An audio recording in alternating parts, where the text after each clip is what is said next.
Audiobook The Frog Prince, the Princess and the Frog. Read by Word Teller.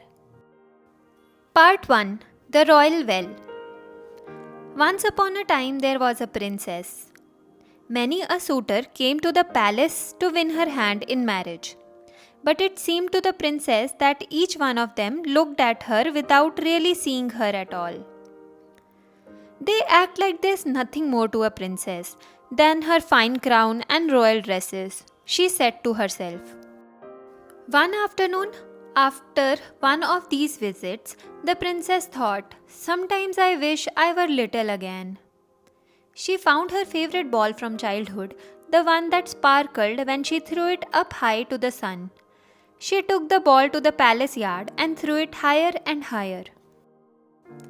One time she threw it extra high, and when she ran to catch the ball, she tripped on a tree stump. The ball fell and plopped right into the royal well. She raced over to fetch her ball before it dropped too far, but by the time she got there, she could no longer see it in the water. "Oh no," she moaned. "This is terrible." Just then a small green frog poked its head above the water. "Maybe I can help you," said the frog. "Yes," said the princess.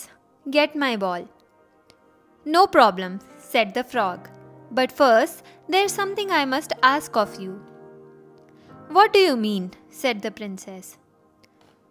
"It's for you to spend time with me today," said the frog.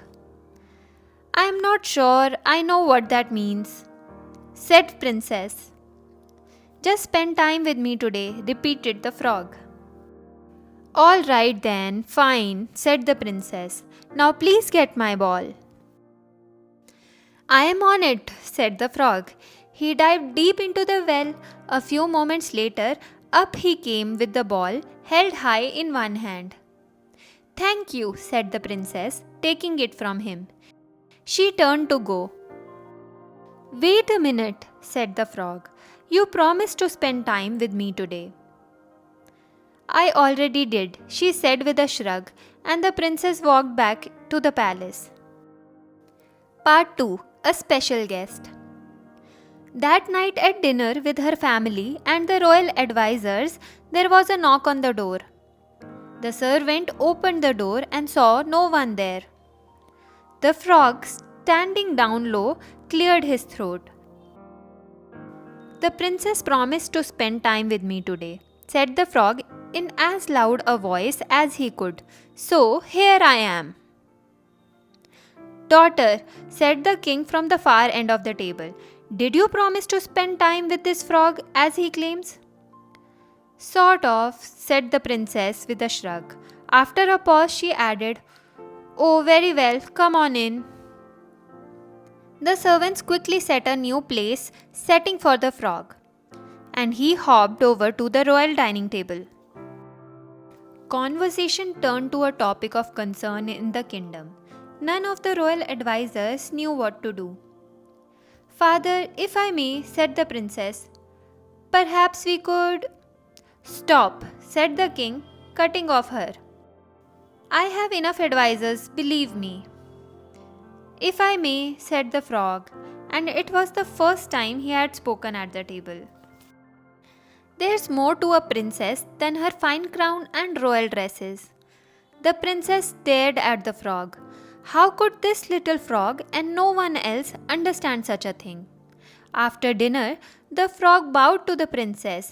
He said, "You have done what you said you would do. Suppose it is time now for me to go." "No, wait," said the princess. "It's not that late.